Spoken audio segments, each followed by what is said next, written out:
बिस्मिल्लाहिर्रहमानिर्रहीम। अल्लाहुम्मा सल्लि अला सय्यिदिना मुहम्मद व अला आले सय्यिदिना मुहम्मद। अस्सलामु अलैकुम व रहमतुल्लाहि व बरकातुहू। हम रूहानियत, तसव्वुफ़, तरीक़त की जब भी बात करते हैं तो एक और चीज़ जो हमारे ज़हनों में आना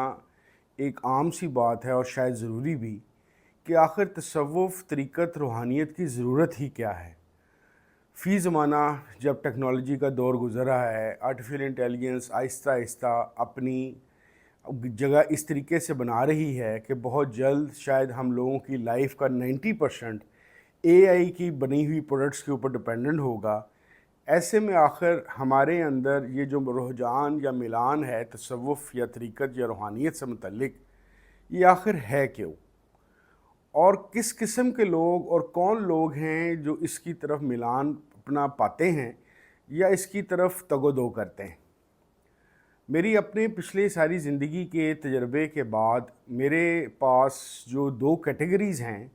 कि जिसके तहत लोग तरीक़त या तसव्वुफ़ या रूहानियत की तरफ मुतवज्जो होते हैं, उसमें से 98% की कैटेगरी वो है जो अपनी दुनियावी ज़रूरियात, मुश्किलात या किसी न किसी चीज़ की ख्वाहिश के हसूल के लिए तरीक़त या रूहानियत की तरफ रुख करते हैं। और इनमें से 2% की कैटेगरी वो है जो शायद 2 भी ना हो, 1 या 1% से भी कम हो। ये वो लोग हैं जो खालिसतन किसी इलाही ताकत, खुदा, भगवान, गॉड के साथ अपने तल्लुक़ के लिए रूहानियत या तरीक़त या तसव्वुफ़ की तरफ रुख करते हैं। अब सोचने वाली बात यह है कि बज़ाहिर हमें कोई भी आम बंदा जब देखेगा तो ऐसा कोई बंदा या शख्सियत जो सिर्फ़ खुदा या भगवान या गॉड या इलाही ताकतों से तल्लुक़ के लिए रूहानियत में दिलचस्पी रखता होगा तो ये हमें एक आला दर्जे की कैटेगरी लगेगी। और दूसरे लोग जो जिनमें मैं भी शामिल हूँ, वो आम दुनियादार या वो मुसीबतों के मारे हुए लोग जो शायद लालच की वजह से रूहानियत और तसव्वुफ़ के ख़यालात को अपनी तमाम ज़िंदगी के अंदर सोचते रहते हैं। लेकिन ऐसा नहीं है। ख़ास तौर पे मेरा ये समझना है कि दो ऐसी वजूहात हैं जिसकी वजह से ये 98% जो सा तबका है ये जन्म लेता है, या जिसके अंदर ये मिलान या रुझान या तगोदो होती है कि हम रूहानियत की तरफ चले जाएं। उसमें एक तो वजह ये है कि थर्ड वर्ल्ड कंट्री में बदकिस्मती से रियासत अपना आज तक, जिसकी वजह से रियासत को रियासत बनाया गया आज से 100 सवा 100 साल पहले, कंट्री या नेशनलिज़म का कंसेप्ट आया, बदकिस्मती से ये जो नेशनलिज़म का एक जज्बाती नारा तो हमें मिल गया, लेकिन किसी न किसी तौर पे रियासत अपने करने वाले काम जो उसकी आवाम के लिए उस पर करने लाजिम या फ़र्ज़ थे, वो करने में या उसको मुहैया करने में उन इमदाद को अपनी आवाम को नाकाम रही है। तो इसी वजह से अगर देखा जाए तो हमारा आम तौर पे जो आम आदमी है वो तसव्वुफ़ या रूहानियत की तरफ क्यों जाता है। बाज़ लोगों के लिए ये एक शॉर्टकट है, एक ऐसा शॉर्टकट, एक ऐसा आसान शॉर्टकट कि जिसके ज़रिए से उनको अपनी तगोदो या अपनी सिर खपाई करने की बजाय किसी इलाही ताकत से या उसके दिए हुए किसी पीर, शेख, मुर्शद, पंडित, रबी से कोई ना कोई पढ़ने पढ़ाने की कोई ऐसी चीज़ मिल जाए जिसकी वजह से वो काम जिनके लिए वो अपने अंदर हिम्मत या सलाहियत नहीं पाता, उन वजीफ़ों या उन मंत्रों के ज़ोर के ऊपर उसके वो काम होने शुरू हो जाएं। इसी वजह से जब हम अपने साउथ एशियन कंट्रीज़ में देखते हैं, ख़ास तौर पे पाकिस्तान, इंडिया और बांग्लादेश के अंदर, तो आपको मजहबी रुझानात और तसव्वुफ़ या रूहानियत का एक ख़ास दौर नज़र आता है। क्योंकि यहाँ पे मसला ये है कि एजुकेशन सबके लिए मौजूद नहीं है। एजुकेशन सबके लिए मौजूद ना होने की वजह से और एक बुनियादी प्रोफेशनल ट्रेनिंग्स ना होने की वजह से एक बड़ी आबादी ऐसी है कि जो कंपटीशन के इस दौर के अंदर वो लोग जो अच्छे स्कूल, कॉलेजों, यूनिवर्सिटियों में पढ़ लेते हैं या बाहर के ममालिक से भी डिग्रियां हासिल कर लेते हैं, या किस्मतन ऐसे घरों में पैदा हो जाते हैं कि जहाँ पे उनकी तरबियत एक बेहतर तरीके से होती है, جب وہ یہ اپنی تمام چیزیں اپنے اندر مفقود پاتے ہیں، یعنی کہ ان کے اندر موجود نہیں ہوتی، تو یقینی طور پر ان کو کسی ایسی روحانی شخصیت کی ضرورت ہوتی ہے کہ جو ان کی ان کمیوں یا ان کمزوریوں یا ان جو چیزیں ان کے پاس ہونی چاہیے تھیں وہ اس کو کور کر دے سکے، اور ان کو کوئی ایسا منتر یا جاپ یا وظیفہ دے دے جس کی وجہ سے وہ اپنی وہ تمام کمزوریوں کے ہونے کے باوجود زندگی میں کامیاب ہو سکیں۔ اسی وجہ سے ایسے بہت سارے لوگ جو اپنی غربت یا اپنی تنگ دستی سے تنگ ہوتے ہیں، ان کے اندر ایک کامن شوق پایا جاتا ہے، اور اس کامن شوق کے مطابق ان کو سخت ضرورت ہوتی ہے اچانک امیر ہونے کی، اچانک پیسہ آ جانے کی۔ یہ اچانک کوئی نیگیٹو چیز نہیں ہے، بلکہ یہ ان کی ایک مجبور خیال کا ایک پرتو ہے کہ جس کی وجہ سے وہ اپنی روزمرہ کی جو ضروریات زندگی ہیں جب مسلسل اس کو پورا نہیں کر پاتے اور ان کو اینڈ میٹس کرنے پڑتے ہیں، یا ان کا خرچہ 50,000 ہے اور ان کی انکم 20 یا 25,000 ہے، تو باقی کے 25,000 کو پورا کرنے کے لیے ان کے ذہن میں یہی خیال آتا ہے کہ کسی طریقے سے ایک دفعہ کہیں سے 20 30 50 لاکھ روپیہ مجھے مل جائے، میں اپنی جملہ جو معاشی اور معاشرتی بنیادی ضروریات ہیں فائنینشیلز یا پیسے سے ریلیٹڈ، اس کو پورا کر لوں، اور اس کو پورا کرنے کے بعد میں ایک سموتھ زندگی گزار سکوں۔ اب کیونکہ ایسے بہت سارے لوگوں کے پاس نہ کوئی نفسیاتی ٹریننگ ہے، نہ کوئی ٹیکنیکل ٹریننگ ہے، نہ کوئی ایجوکیشن ہے، نہ کوئی ان کا کوئی ایسا مینٹور اویلیبل ہے جو ان کو یہ سمجھا بتا سکے کہ کیسے تم اس کمپیٹیٹو زندگی کے اندر اپنا کوئی مقام پیدا کر سکتے ہو، تو رو دھو کے ان کے پاس صرف ایک ہی موقع رہ جاتا ہے کہ وہ جائیں کسی پیر، شیخ یا کسی بزرگ کے پاس اپنے اپنے مذہب اور مسلک کے مطابق، اور اس سے استدعا کریں کہ جناب یہ تمام چیزیں جن کی وجہ سے کامیابی زندگی میں ملتی ہے یہ تو میرے پاس موجود نہیں، آپ مجھے کوئی ایسی چیز پڑھنے کے لیے بتا دیں، ایسی کوئی مجھے پھونک مار دیں، میرے پہ ایسی نگاہ کرم کر دیں، میرا دل اس طریقے کا بدل دیں، میرے حالات کے اندر کوئی ایسا تغیر بپا کر دیں کہ جس کی وجہ سے میں بھی ایک بہت اچھی اور پرآسائش زندگی یا کم از کم ایک آسان زندگی گزارنا شروع ہو جاؤں۔ سو مچ سو کہ اس کی ایک بڑی نیگیٹو اور ایک بڑی دردناک آپ کو افیکٹ یہ بھی نظر آتا ہے کہ آپ کو مندروں، مزاروں اور ایسی مذہبی جگہوں کے اوپر آپ کو گھوڑا ریس کھیلنے والے، کرکٹ کا جوا کھیلنے والے بھی نظر آئیں گے،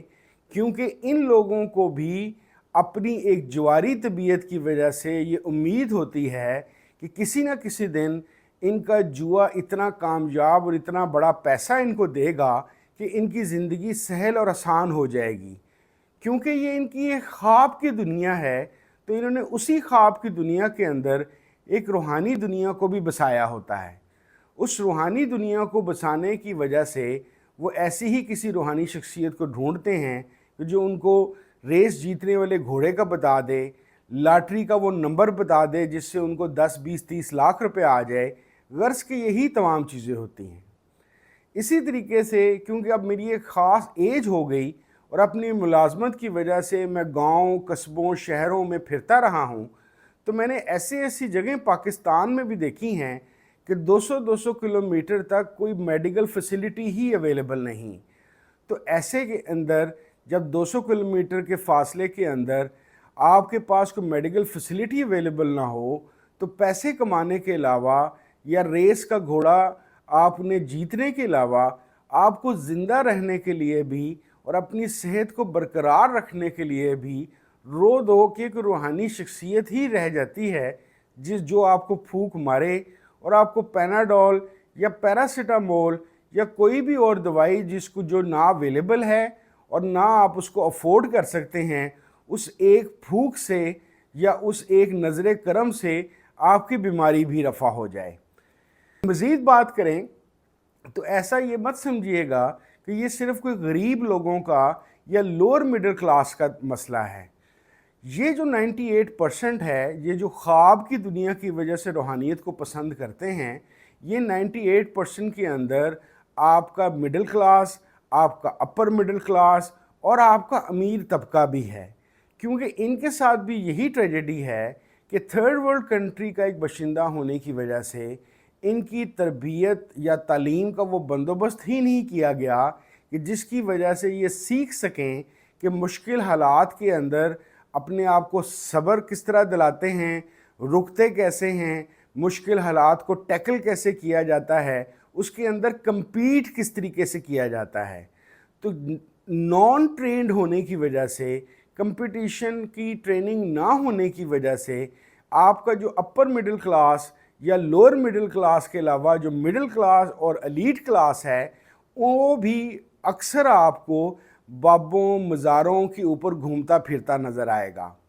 और क्योंकि इसमें एक और भी बड़ी दिलचस्प बात है, क्योंकि अल्लाह ताला का निज़ाम है, अल्लाह ताला ने जो मखलूक पैदा की है वो उसका कोई ना कोई बंदोबस्त कर ही लेता है, चाहे कि वो किसी पत्थर को पूज रहा हो, चाहे किसी दरख्त की पूजा कर रहा हो, चाहे किसी अनदेखी जिन्नात या जादू के ऊपर डिपेंडेंट हो। अल्लाह ताला ने अगर उसकी तकदीर के अंदर और इस दुनिया के अंदर उसकी रिस्क का और उसकी खुशहाली का कोई बंदोबस्त रखा है, तो उसका बहुत दफ़ा बग़ैर असल में किसी पीर या किसी फ़कीर या किसी मंत्र वाले के पास जाए बग़ैर भी उसका हल निकल आना होता है। इसको आप इस तरीके से समझ लीजिए कि टीन एज के अंदर मेरा एक ऐसे बंदे से मिलने का इत्तेफाक हुआ जो लोगों के अमेरिका के वीज़े लगवाता था। उसका काम बड़ा दिलचस्प था, बज़ाहिर वो बड़ा साफ़ सुथरा और सोफिस्टिकेटेड बंदा नज़र आता था। वो करता क्या था, 50 से 100 बंदों से पासपोर्ट ले लेता और कोई भी एडवांस या कोई भी चीज़ उनसे ना लेता, और उनका 100 के 100 बंदों का अमेरिकन एम्बेसी के अंदर वीज़ा अप्लाई कर देता। अब ऑब्वियस सी बात है, दूसरे ममालिक ने अगर हमारे मुल्कों के अंदर एम्बेसीज़ खोली हैं तो ज़ाहिर है वो वीज़ा, विज़िट वीज़ा या एजुकेशन का वीज़ा या बिज़नेस वीज़ा किसी ना किसी को तो देंगे।